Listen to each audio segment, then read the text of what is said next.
Your Steve Jones Show podcast will start shortly. The Steve Jones Show podcast is sponsored by Brewers Outlet, your beverage supermarket on Reagan Street in Sunbury.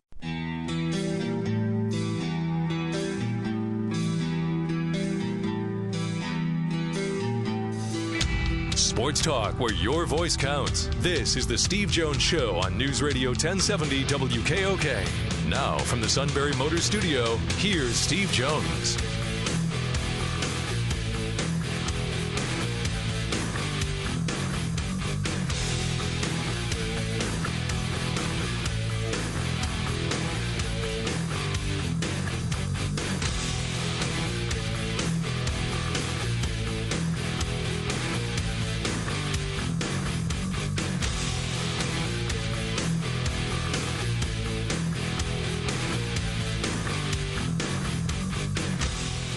Hey there, how are you? Friday edition of the Steve Jones Show as we head for the weekend on News Radio 1070 WKOK. And Sean Carey. Steve is heading into the Sunbury Motors Studio as we speak. Sunbury Motors Ford, Lincoln, Hyundai in the North 4th Street Auto Plaza, Sunbury, and Sunbury Motors Kia on the Strip, routes 11 and 15 in Hummel's Wharf. Friday edition of the Steve Jones Show brought to you by Brewers Outlet, the beverage supermarket, Reagan Street in Sunbury. Get to recover this weekend from all of the rains from 5+ days. So if you still have a little bit of work to do around your place, well, sooner or later you got to stop and kick back and have a great beverage. And how about these specials at Brewers Outlet through Tuesday? Hams and Hams Light 30 packs $11.98 plus Blue Moon 12-pack bottles $14.95. Domestics, imports, fresh lineup of IPAs, and of course soda, water, delicious snacks, chips, pretzels, fresh roasted peanuts, and the pickle bar, and bags of ice right there at the register. Easy carry out, all convenient for you at Brewers Outlet, the beverage supermarket, Reagan Street in Sunbury, open tonight till 9. Get in touch with us anytime. Our email, stevejones@wkok.com. Like us on Facebook. Follow us on Twitter. Twitter handle at SteveJonesPSU. Website, stevejoneshow.com. And we invite you to subscribe to our Steve Jones Show podcast. Get episodes on demand when you want to hear them on your smartphone and tablet. Go to either Apple Podcast app, iTunes, Google Play, and search Steve Jones Show. And we also have 3 months of shows always archived on the podcast page at stevejonesshow.com. Absolutely. In fact, they're used in terrorist interrogations. Well, you know. or for vetting processes, or you know. You sit there and go, if you can survive this, you can survive working here. Yes. Okay. Great. Great to have you with us. Tim Kurkjian today. Come on. What a tribute Peter Gammons paid to Tim Kurkjian and Jason Stark today in his column in The Athletic. Really a great tribute. And see something like that, and I think that's really cool. And obviously, Tim will be thoroughly embarrassed when I bring it up, but I'm going to bring it up anyway. Because I just think what a guy of the quality and legendary status of Peter Gammons refers to you as one of the purest of baseball writers, along with Jason Stark. That has a little depth of meaning to it.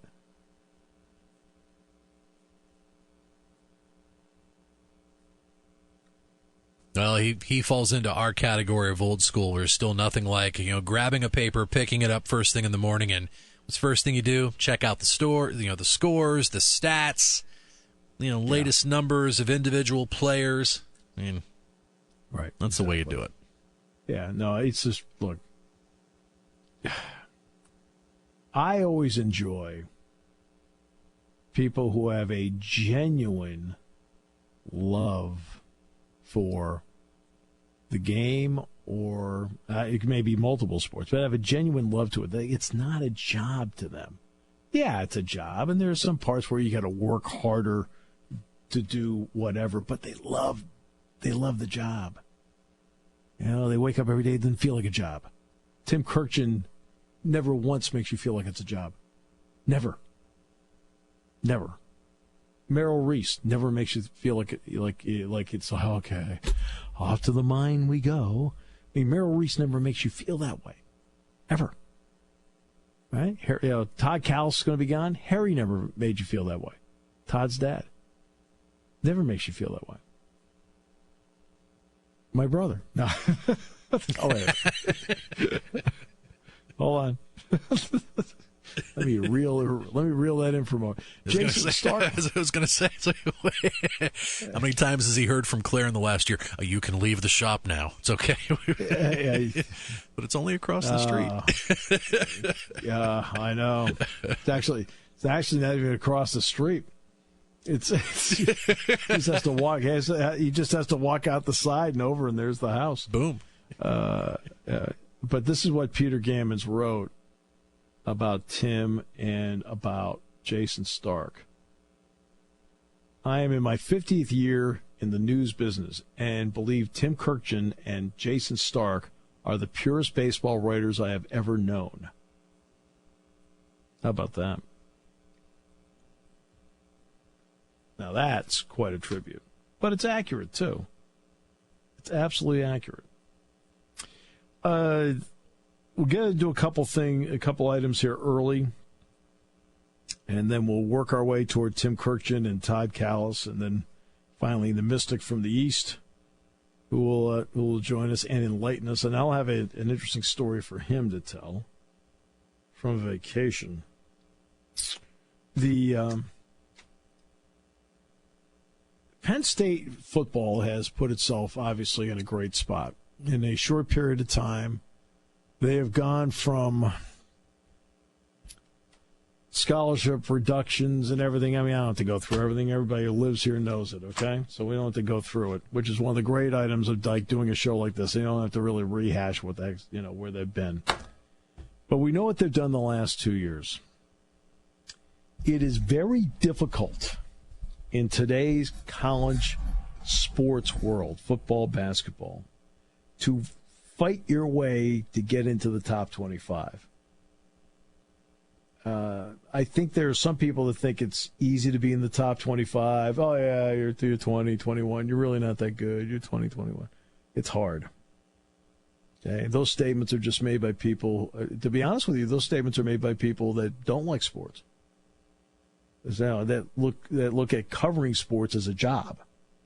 Like covering sports a job. So that's where you'll get the people who they have kind of like the negative side of it, because I think they think doing this is like a job, it's work, as opposed to the passion, showing up and loving it. And so getting to the top 25 is really hard. Getting to the top 15 is really hard. That next step. And then I think getting to that rarefied air of top 5 and staying there, once you've cleared all these other hurdles, I think is the toughest of all. It's the toughest of all. Penn State is in that group that's been able to get really essentially to the top 7 or 8 in college football. And the key now for James Franklin and his staff is to then keep them there every year in and year out, including this year. It's not easy to do. What happens is that when you get to this level, you have to literally every day check every single box. You have to check all the boxes every day, because guess what? Ohio State's checking the box every day. And they may be really small things. They may be really big things. Really big thing like recruiting and getting players to verbally commit and be a part of what you're doing. Part of it may be discipline. Part of it may be the weight room. Part of it may be taking time on your own to go through tape. Part of it, there's a long, long list. To how you travel, how efficiently you do something, and how efficient is a drill on the practice field, how efficient is your travel, all these things add up where you have to check every box all the time on an everyday basis. And I think there are times where people do not understand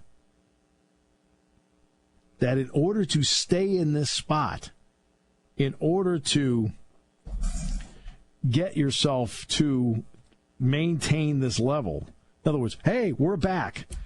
Well, you know what? The idea that, quote, you're back, the idea that you're, quote, back, I think then leads to the possibility of people relaxing. Well, this is where I have such great respect for James Franklin. He understands that the first time you relax on something, the first time you have any feeling of, we're here, and it opens the door to complacency. Complacency then opens the door to then falling back, and guess what? You don't want to retake the same ground. You don't want to retake the same ground. And I think that is something where, as a head coach, he has had to work so hard to get to this point. He does not want to cede an inch. So while people, that's why he's telling everybody, he says, look, he says, all this stuff, he says, oh, I'm hearing we're back. He goes, okay. He said, but we have to stay there. You just can't okay, we made it all the way to the top of the mountain. Now we're going to, everything's all good. And we can mail in 9 wins a year and we're fine. That's not what he wants. So now when you get to this point, getting into the top 25 is really hard. And then getting your program to consistently be in the top 15, the next step, breaking through, really hard. Being one of those top 8 schools, or even top 5 schools, probably is hardest of all, because now you are competing on a day in and day out basis with all the other teams that are consistently and forever in the top 5. Alabama has been there. There have been obviously some exceptions, post-Bear Bryant, post-Gene Stallings, until they got Nick Saban, where they meandered around and weren't considered a top 5 school. You can be top 5 year in and year out from the 80s into the early 2000s like Miami, and then suddenly fall off the side of the cliff for a while. Ohio State's been pretty close, had a little fall off here and there once in a while, but consistently they've been there. Clemson finally overcame the inability to win the big game in the big moment, and now they're consistently there. These are the people you are competing with. You are competing with the Ohio States, with the Alabamas, with the Clemsons, with the Oklahomas at this time. That's who you're competing against. You're competing against them in recruiting. You're competing against them in terms of process. You're competing against them, obviously, trying to beat them on the field. I'll give you an example of can you be complacent? Penn State has not lost a home game since November 2015. They've won 14 straight games in Beaver Stadium. Awesome. Well, that doesn't now mean you just show up in Beaver Stadium and it's automatically a win. Again, that's complacency. You have to check every box, and then you have to maybe add 10 boxes that you didn't think of before. That's how meticulous college coaching needs to be today to maintain that level that they're at. The second you go, we made it, we're in, or we're back, right? During that exhale, somebody else was checking some boxes that while you were exhaling, you didn't check. And that's where they are. They have put this program on tremendous, solid footing. Now the last thing they want to do is to lose 1 ounce of momentum anywhere. And that will be one of the challenges in the preseason and one of the challenges all season long. Okay? Keeping the program moving forward and competing day in and day out, okay, against the Alabamas, the Clemsons, the Ohio States, the Oklahomas, and so forth. Right? That's not easy to do. Maintaining that level is a really, really big challenge. Fortunately, they have a guy that understands it. James Franklin understands everything I just talked about. He's a very detail-oriented guy. Very detail-oriented. He is constantly looking around at best practices. And to him, the process is far from complete. Every day is a continuation of the process to move it forward. We'll come back with more in a moment on News Radio 1070 WKOK, brought to you by Brewers Outlet. Between now and Tuesday, it is Hams and Hams Light 30-packs, $11.98, plus Blue Moon 12-pack bottles, $14.95. That's right, Brewers Outlet, Reagan Street in Sunbury, the beverage supermarket on News Radio 1070 WKOK.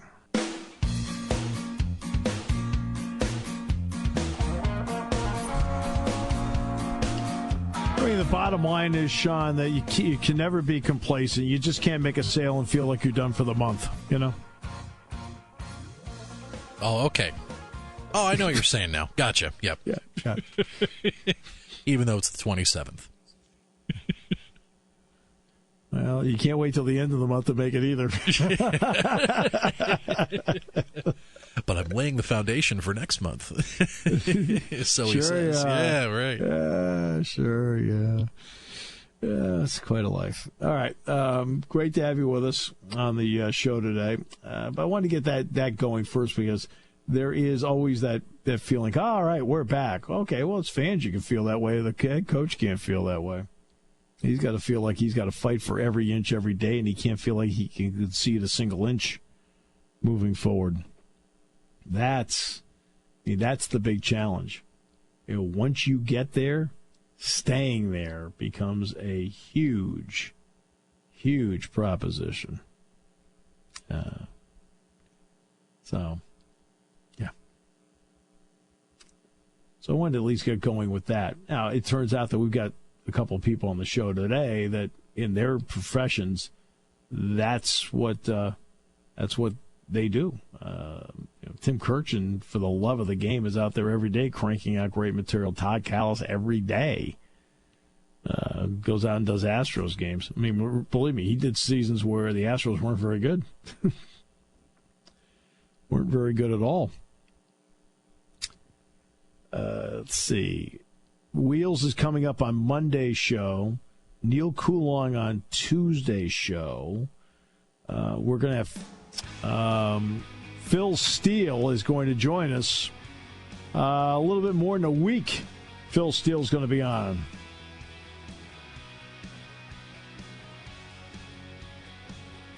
So we have a lot going on in the show. Looking forward to it very much. Tim Kurkjian next half hour. A lot of trades being made. Yankees and Red Sox. The Yankees beefed up their starting pitching and their bullpen. The Red Sox beefed up their starting pitching. Cubs beefed up their starting pitching. They got Cole Hamels. Today's show brought to you by Brewers Outlet, Reagan Street in Sunbury, the beverage supermarket, imports, domestics, microbrews. Best selection of beer anywhere. Wine coolers, water, soft drinks, snacks. They roast their peanuts fresh and out every day, and the pickle bar is second to none. Party time, game time, or just fun time. Doesn't matter what time it is because it's Brewers Outlet time. The beverage supermarket has the area's largest beer selection. Imports, microbrews, ciders, and domestics. Pick from over 100 ice-cold 12-packs and dozens of 24-ounce singles. Soda, snacks, hot sauces, fresh roasted peanuts. Make it one-stop party shopping, and don't forget the pickle bar. So whatever you're celebrating or just doing it up, Brewers Outlet, Reagan Street, Sunbury wants to see you. And thank you for your years of patronage. How can your summer memories last for the next 6 years? With a new Kia from Sunbury Motors Kia and up to 6 years interest-free.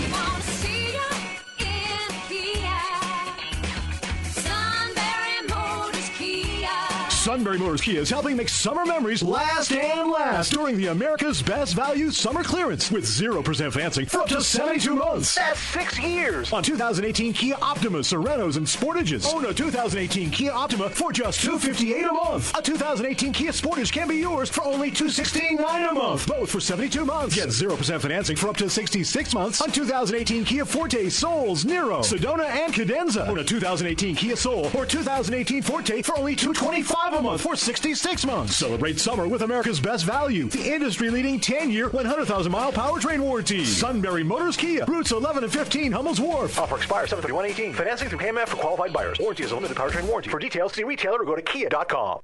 Taking your calls at 800-795-9565. This is the Steve Jones Show on News Radio 1070 WKOK. Now from the Sunbury Motors Studio, here's Steve Jones. Sunbury Motors, 4th Street in Sunbury. Sunbury Motors, Kia, routes 11 and 15 in Hummel's Wharf. And today's show brought to you by Brewers Outlet, Reagan Street in Sunbury, the beverage supermarket. As much as I love to broadcast and do play-by-play of Penn State football and Penn State basketball, and also, doing the Spikes minor league baseball games, Tim Kurkjian loves to write and talk about baseball. And we welcome him back to the show, one of the very best. Tim, welcome back. Great to have you with us. Thanks so much, Steve. Good to be back. All right, Tim, no waivers are needed between now and Tuesday. Aaron Judge got banged up last night. He'll be out at least a period of time. Does that change how the Yankees think, or do the Yankees have enough that they can take care of it in the short term? Well, they need to be worried about the short term, because even though they just updated and really made the club better from the pitching side, for maybe the next month they're going to be without Gary Sanchez and Aaron Judge, and those are two enormous losses. The greatest strength of this team beyond their bullpen is that devastating lineup that was on its way to breaking the home run record, and now they're going to have to figure out another way to do it, and they're going to miss Judge and Sanchez as they move forward, and I don't see them going out and adding a big outfield piece to replace Judge for, say, 20 to 25 games, because he's going to be back in September. So I think they're just going to have to make the best of it. And for a team with all this power, I think they're going to have to find a way to pitch their way through not having Judge or Sanchez for the next month or so. And you say pitch their way through it. They've added Jay Happ, and then in the bullpen they get Zach Britton from the Orioles. So what can they do to make the Yankees better, in your opinion, knowing the quality of the two arms? Well, Britton is really good. And one of the Orioles told me he's this close to being the Zach Britton of old, and that guy was virtually unhittable for right-handers and left-handers with that hard darting sinker that nobody can handle. And I think he makes the most dominant, versatile bullpen I think I've ever seen. It makes it even more dominant. And now the Yankees can look at their club and say, wow, if our starter can give us 4 innings, we're pretty much in position to do some damage with our bullpen. But Jay Happ also gives them another element. He is not just a good pitcher, but he's had great success against the Red Sox. I think the last 10 starts he's made against them, ERA is under 2. I know the last 3 starts, 17 and 2/3 innings, 2 earned runs, 1 walk, 25 strikeouts. And as they're trying to run down the Red Sox, that's a pretty good guy to have, and they play the Red Sox 10 more times this year, so that's going to be at least 2 more starts, you would think, for Happ against Boston. Then Cole Hamels, you talk about history. Well, Cole Hamels has pitched well virtually everywhere, but he's pitched very well at Wrigley Field, including his 1 career no-hitter. The Cubs do have the best record in the National League right now. What does Hamels mean to Chicago? I think he's critical to them. Even though he's not the Cole Hamels of old, he's still pretty good. Lately he hasn't been, but I'm told it's a mechanical issue that can be fixed as opposed to an injury issue, or his velocity is just way down. He's not too old to be good again, and he's really not too old to be really good in October again, a month that he has been great in his career. And this was important for the Cubs because they just don't know what they're going to get from Yu Darvish the rest of the way. It is a huge question mark.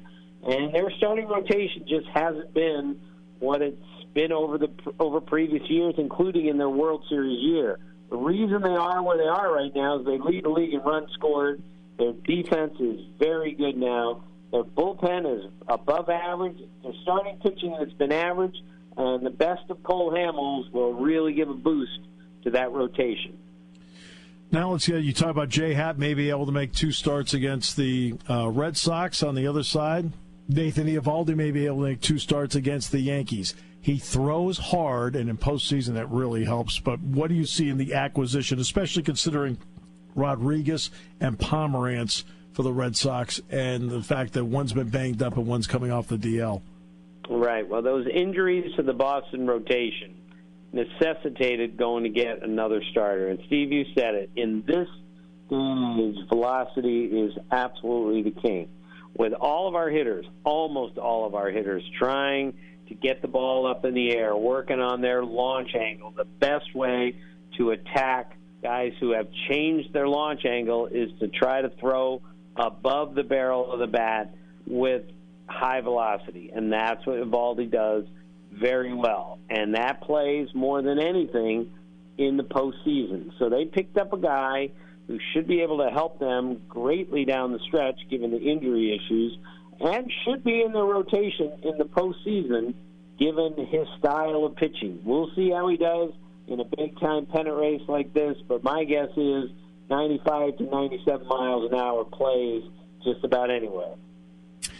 A lot of people wanted Manny Machado. The Dodgers seem to be in the lead the entire time. From the Orioles' perspective, what was it that made dealing with the Dodgers more attractive? Well, the Orioles farm system is barren, and they got 5 guys for Manny Machado. Now, other teams were offering 3. As far as I know, the Dodgers were offering 3, and the Orioles said, no, we're going to need more than that. And that doesn't mean that all 5 are top prospects. In fact, only one, the outfielder Diaz, who's going to be a great player, is probably the only frontline guy. But with young players, if you develop them properly, there's no telling if one of them is going to pop and go from not a great prospect to a really good player. So that's why it worked with the Dodgers. The Dodgers had more prospects to deal than anybody else, and that was the most critical thing for the Orioles. In this purge that they're going through, 2 down and maybe a couple more to go, they have to acquire as many young players as they can because their system just is bereft of good, everyday young players. The Phillies are in first place right now with a lead on the Braves. Is there anything that the Phillies are considering, to your knowledge, that could improve the ball club?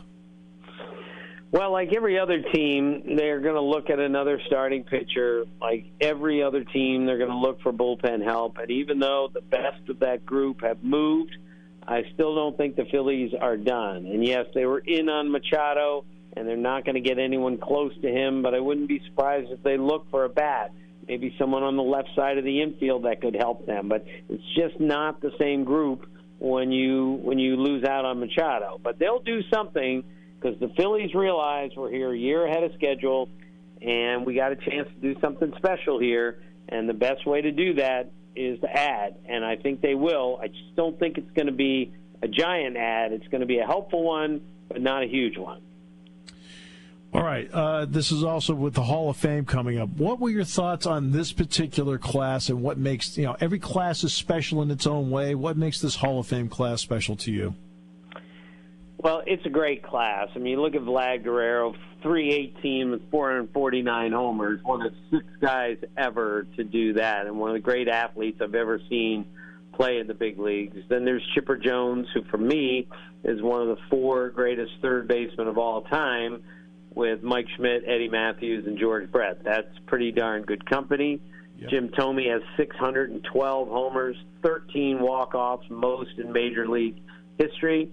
And Trevor Hoffman saved 601 games, second most ever. And each one of those guys has a really interesting story to tell, including Trevor Hoffman, who was a shortstop who couldn't hit much. And they said, you need to be a pitcher. And a year later, he was a good pitcher. Amazing. And then, of course, Jack Morris, who pitched Game 7 in 1991, 1-0 shutout, which was just remarkable for all of us who were there. He also started opening day 14 times. And there was never a doubt with Jack Morris who was going to start Game 1 or Game 7 when he was on your team. That's the definition of an ace. And Alan Trammell was just the steadiest, most reliable shortstop you'll see. He was a better player than people thought he was, but because his steadiness just overwhelmed everything else. But I'm so glad that those 6 got in. The Hall of Fame, to me at least, is a better place with all 6 of them in. There are obviously some guys during the course of their careers, and you talked about Jack Morris, that no matter what the circumstance, they're able to actually seem to be better at that moment. Jack Morris seemed to be one of those. The bigger the moment seemed, the better he was, as opposed to maybe a game in July. In your experience, Tim, when you've been around those kind of people, why is it? What makes them different? Well, there's a certain gear inside. There's a certain competitiveness that all big leaguers have, but some just have more than others. And I remember writing the sidebar on Game 7 in 1991 for Sports Illustrated, and my story was just on Jack Morris. And if you remember, Tom Kelly came to the mound, presumably to take him out of the game, and he left without taking him out. And Randy Bush, one of the Twins, told me if Tom Kelly had tried to take Jack Morris out of that game, it would have been the first time in history that a manager was killed on the pitching mound. And I think that speaks directly to who Jack Morris is. So I know the numbers don't always add up. He's got the highest ERA in the Hall of Fame. I get it. But I watched him pitch, and I understood what it meant to him to go out there and start what he completed and win for his team. And not too many guys were better at that than Jack Morris. All right, and then the final part here is going to be one that probably embarrasses you, but it's the item that was written today in The Athletic by Peter Gammons, where he wrote, "Here's my class of 20 people who made me and so many of us love baseball." And when he got to number 17 on his list, he specifically put down Tim Kurkjian and Jason Stark. And of you, he wrote the following: "I'm in my 50th year in the news business and believe that Tim Kurkjian and Jason Stark are the purest baseball writers I have ever known." When you have someone of that incredible regard and incredible respect think that about you, what does that make you think? Well, I'm honored. You have no idea. Peter Gammons is the greatest baseball writer of all time. He taught us all how to write a game story. He taught us all how to write a Sunday Notes column, and he taught us all how to work the way you have to work to be a beat writer and a baseball writer. And that is as good a compliment as I've ever received from anyone, coming from Peter Gammons, who, I repeat, is the greatest of all time. The Sunday Notes column in the Boston Globe was a staple for this young guy for many, many years. So, Tim, absolute pleasure. The words that he wrote about you were well-deserved, because you're going to be in that category for young writers as well. Thanks for the time you gave us, as always, Tim. Thank you, Steve. Talk to you later. Tim Kurkjian.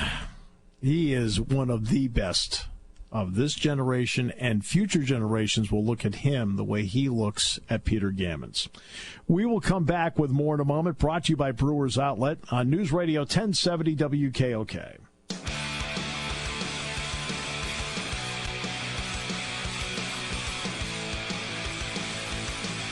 Todd Callis, who's the television voice of Astros baseball, is going to join us. The Astros have had an incredible run. And, of course, yes, he is Harry's son, and has really carved out his own career. I mean, he's been with the Mets. He was actually with the Phillies for a couple of years, and then for a long time he was with the Tampa Bay Rays from their inaugural season in '98 all the way through 2016. Then he joined the Astros last year. What a run for him. The weird part was in the postseason when you're the TV guy and you get to the postseason, you then have to step aside because the national contract takes over.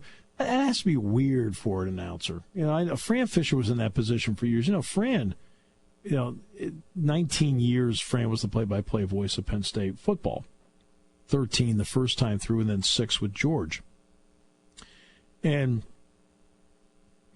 Fran only did 6 bowl games in his career.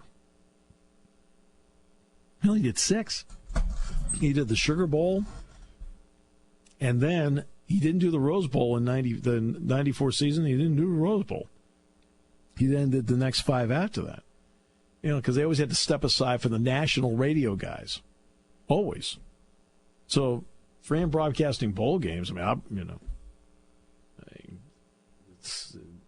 didn't happen because that's the way it is. Well, it's the same thing with the baseball guys, the hockey guys, the NBA guys, like take Mike Gorman, who does the Celtics. You know what? I've got Gorman's number too. You know, that's bad. I should get Gorman on the show. That's on me, Sean. I should get Gorman on the show because I've got Mike's number. He's one of the best. But again, they get to a certain point in the playoffs, Mike and Tommy Heinsohn don't do the games. Must have been. I'm going to ask him about that, what it was like just sitting there in the postseason after doing all the games and suddenly hear the Astros marching toward the American League pennant and then eventually the World Series championship. But, yeah. We'll talk to him about that and much more. Get his thoughts on the current team, what they're doing, what they're not doing. It's one thing that's been interesting. The Astros did get Maldonado from the Angels, who was a fabulous defensive catcher. He won the Golden Glove Award last year. But, yeah, looking forward to talking to Todd Harry Callis on the show today. And he is an outstanding baseball announcer. No, I mean, hey, look, loves his dad, At the same time, you also want to be known for what you do, too. Well, he's doing that, so. All right. Couple quick notes for you. Again, we talked about Wheels being on the show Monday. So we're looking forward to having Wheels on the show on Monday to talk about a wide variety of things. Neil Coulong is going to be on Wednesday. Or excuse me, Neil Coulong is going to be on Tuesday. And camps are underway. We're 41 days away from the start of the NFL season. Just 41 days away. By the way, the Jets open practice, guess who hasn't signed? Sam Darnold, has not signed his contract. There are only 2 unsigned draft picks in the NFL. Sam Darnold with the Jets and Roquan Smith, the linebacker out of Georgia, now with the Chicago Bears. Smith's already missed more than a week of camp. The deals are slotted now. That's why you don't have these kind of contract disputes anymore. The contract disputes are always with the guys that are franchise tagged, like Le'Veon Bell, not with rookies. Darnold's case, he has a deal that is fully guaranteed at $30.2 million, including a $20 million signing bonus. But there's language in the contract that they're not happy with. So, and there's some offsets in the contract, offset language that that the Jets want for financial protection in there. Well, Baker Mayfield and Josh Allen with the Browns and Bills respectively both have contracts that include those offsets. Darnold doesn't want it. And it's interesting because Jimmy Sexton's the same agent for Allen as he is for Sam Darnold.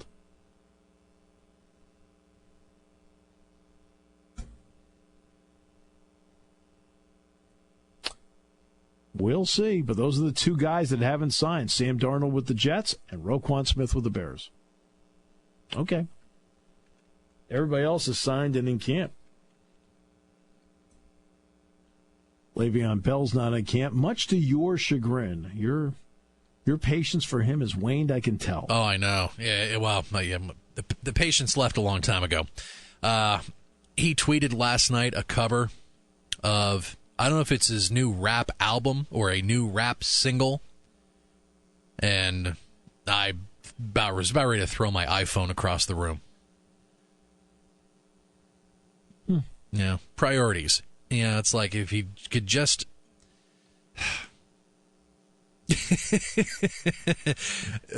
There's got to be 1 or 2 more Steelers fans by the minute just continue to just pull their hair out about this guy. And I just can't wait for him to be shown the door. So you're saying that the suit has thrown out his Le'Veon Bell jersey? Did he get one? I doubt it. I don't think he did, no. He's got Polamalu. Now, of course, he He rooted for Bettis to be in the Hall of Fame for years. Yeah. Loves Chase Utley. Can't stand Ryan Howard. In other words, there's a bottom line. If you blow off Suit Light, you're out of the club. Yeah. I remember one year we did the, I'm going to be going to Front Street Station. And one year we did the preseason preview at Susquehanna Valley Country Club. Suit wasn't there. He was at Steeler camp that day. You're listening to News Radio 1070 WKOK Sunbury. You can hear us anywhere in the world with the Sunbury Broadcasting Corporation app.